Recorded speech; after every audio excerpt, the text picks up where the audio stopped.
Hey YouTube, today I am at my friend Paige's house and I cannot wait to unpack her home story.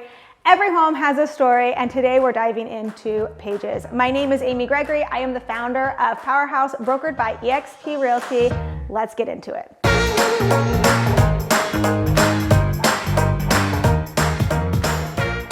Okay, I'm here with my friend Paige Christensen. They all probably know you from Instagram. If they don't, they need to.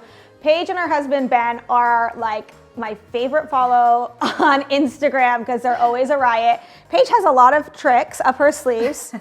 You know, fun fact, Paige can literally catch anything on a moment's notice. But today we're going to talk more about her interior design style and her ability to take a home from builder basic to showstopper. You guys moved here from Utah. Yes. Well, you grew up here. Grew up here, family's here. We moved away for work. My husband ended up, he's always done freelance, right? Mm-hmm. So then he starts working for a company. Didn't love it. We moved back. We wanted to be in a neighborhood with lots of families, kids running around, but the idea of moving into a spec home made me cringe a little bit. I didn't want your typical cookie cutter house. Well, I think your options in Mesa really come down to like you could have bought like a tract home, which you guys ended up doing a spec home, which means it's like the builder's already built it. It's all spec'd out, is why it's called a spec home. So all the finishes are already chosen. Or your other option would have been to buy something older in Mesa in a more established neighborhood. Right. But from like a lifestyle perspective, this location gives you that, like, I call it like bike ride ability for your kids, where they're just on their bikes and you're like, come home at 5 o'clock, or like when the sun goes down. Yes. So this is a gated neighborhood in Northeast Mesa. It is, 15 minutes from ASU, 15 minutes from the airport, 15 minutes from Scottsdale, and really great location-wise. So you went the spec home route, bought the ugly house on the street. 100%.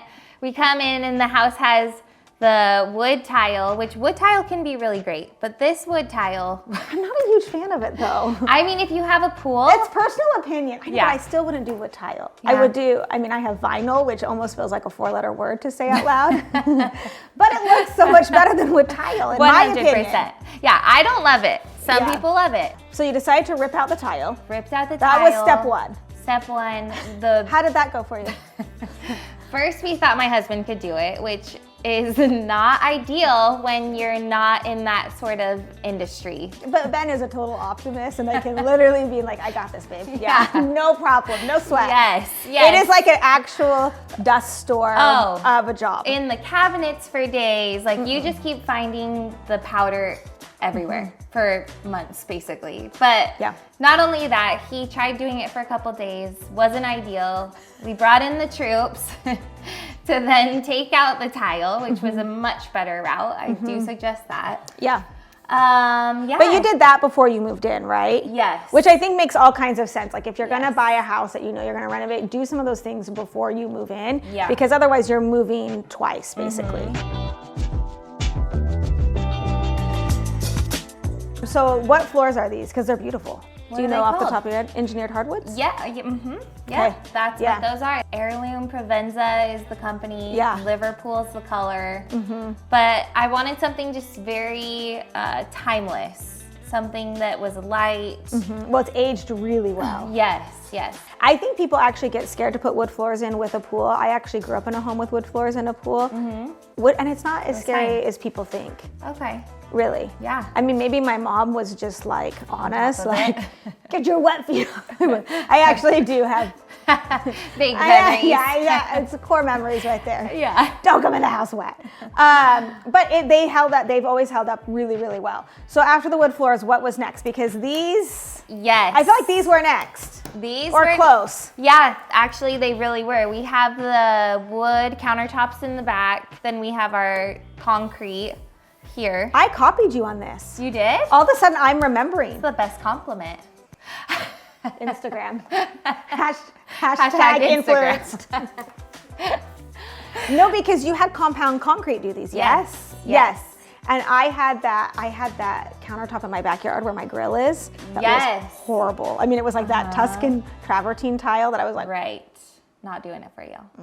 Yeah. But yeah, and so I saw you do the concrete and I was like, oh, that's what I could do out there. Yeah. So Compound Concrete's a local company. They're phenomenal. If you want to replace countertops, this is amazing. Yes. I just think this is like a fun texture and detail. Yeah. You know? We needed a drying rack. I don't love the look of drying racks, so we just That's had weird. them add in these little Surprises me. lines. Tell me your faucet is also custom. Home Depot. Yes. Well, that's the thing Custom Home Depot? I sometimes think that like it feels overwhelming or like intimidating, like, oh, I have to like do all of this sourcing on things. And it's really just item by item because this has been like a project over time. How long have you lived in this house? About 4 years now. About 4 years, right? So it's just over time, it's one thing after the next. And it doesn't always have to be, a lot of times it can be Home Depot. Yeah. The other thing that I think that has a huge impact on any house, and yours in particular, is your lighting. Your lighting will really change the dynamic of your home, and these are phenomenal. I think people went nuts when they saw you put these in. Yeah, yes, they love them. Yeah. The problem was so when we sold our house in Utah, this was one of the items that I said, like, I will be taking these pendants because they're handmade terracotta. Anyway, I just love them. So these came from Utah with you? These came from Utah. Okay, these were not part of the sell. That is actually asterisk, good to, asterisk? It's not as easy as hashtag. Good to know. One of the things, like when you sell your home, there are things that do not convey. So like curtains, lighting fixtures, fans, all of those things tend to stay with the home unless you call out this does not.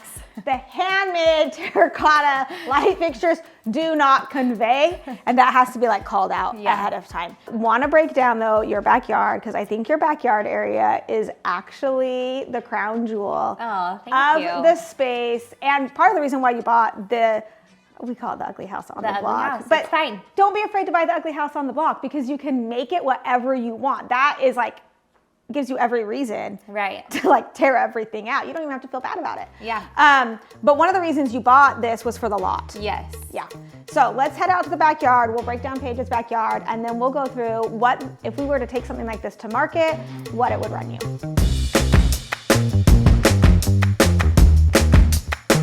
Arizona is known for its outdoor living 9 months of the year. I think we have the best weather in the country, and so it's not uncommon for Arizonians, what is that what we call ourselves? Arizonians, Yeah. whatever, Phoenicians? If you want to be real bougie. Clearly, we're Phoenicians. Ben and Paige have done an amazing job in their backyard space, and it's always fun to see what other people are doing in their yards so that you can take those ideas and implement them into your own space. One of the things, the backdrop, is this fireplace, which I know, I feel like was this Ben's idea? It was me. The fireplace, I feel like it had to be wood burning for Ben, but you have like all the entertaining of, we see these lights a lot. Tell us a little bit about this space.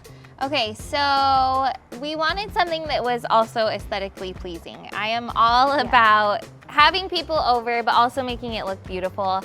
And I thought about this idea about the fireplace, and we're just kind of like gatherers. So what's nice is this little space we have so that we can just put in a table if we're having friends over for dinner. My husband put up these lights, which I feel like are such a game changer. They give you great light, but it's like a soft light and it's ambient and it doesn't feel like, I mean, growing up we had those like, what are those lights? The big like strobe lights? They're not strobe lights, but like the big spotlights that you would put up on the side of your floodlights. They're called floodlights. Yes, okay. Wow, we were up late last night. You got a lot of grief about putting the rock in this space. Yes. Because it was like, oh gosh, all your kids are gonna be throwing it. Like return and report. Glad you did it, still like it. You know, highs, lows, it's a toss-up. Okay. I like the look of it. I love the look of it. Yeah, like I don't know, it's just fun, but at the same time, yes, the rock will get into the grass. But when my kids get in trouble, guess what they have to do? Pick rocks out of the grass. They pick rocks out of the grass. Because aesthetically, I love the look of it, Yes. and it feels like very like Palm Springs, Southern California. It feels really good. Yeah. So I think be willing to do what you love, regardless of what your landscaper tells you sometimes. The other really fun feature, we've done artificial turf back here, which a lot of people in Arizona are doing. But one of the other things back here is the half pipe ramp, which is the neighborhood favorite. Yes. Like, talk about being the cool house on the block. Paige ends up with a whole horde of kids. Well, I feel like I need to have like a contract that I need to have the parents sign just in case, so no kids get hurt. It's not my problem. It's not my problem. If there's a broken arm, it's on you. Thankfully, we have not had any problems. No broken arms here? No broken arm. This is not totally uncommon in Arizona. And I think it's a great use of the space. Yeah. It's 9 months of the year. Kids can be out here doing this. The other thing we have back here is an in-ground trampoline. A lot of people bury their trampolines. I was gonna soften it and be like, I don't love netted trampolines. I actually hate netted trampolines. Like when it's above ground with a big net around it.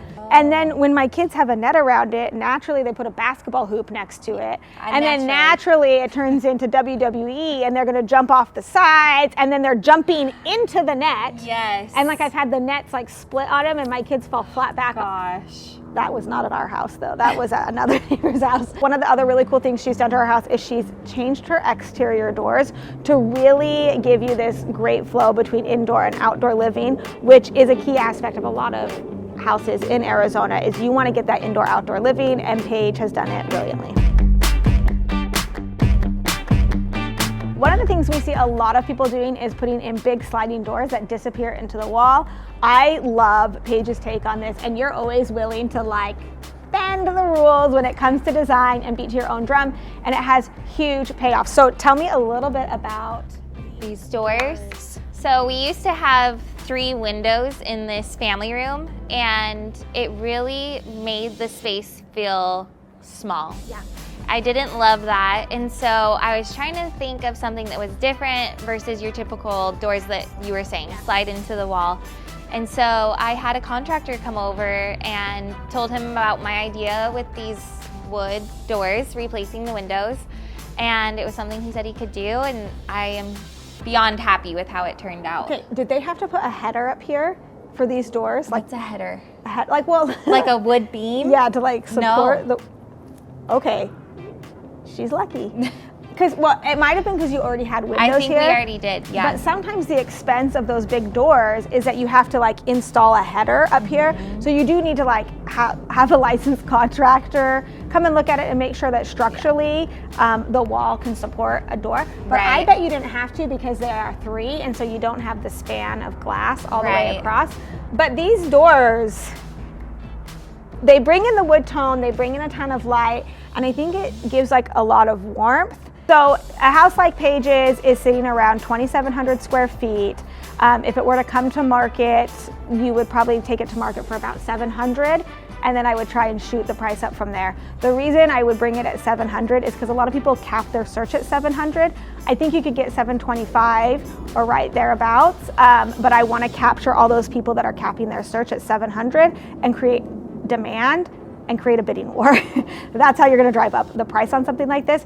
But people will come in and they will pay for these finishes. So if you found the perfect house, if you found the ugly house on the perfect lot in the perfect neighborhood, don't hesitate to go in and get a deal on that, and then take that money that you saved and put in the finishes that you love. So tell us some of your favorite places in Mesa. Like, what are your go-to date night spot?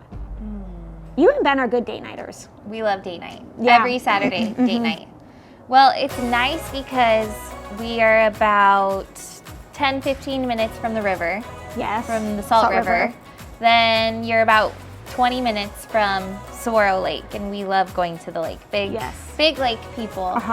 So date nights are so fun with a bunch of friends to go float the river, do paddle boards, go to the lake. You also have hiking that's also 10-15 minutes away. Whether you're looking to buy, sell, or live like a local, feel free to reach out. If you want a house similar to Paige's, there's actually new builds happening really close to this neighborhood, and we'd be happy to connect you with something that works for you. Paige, thanks so much.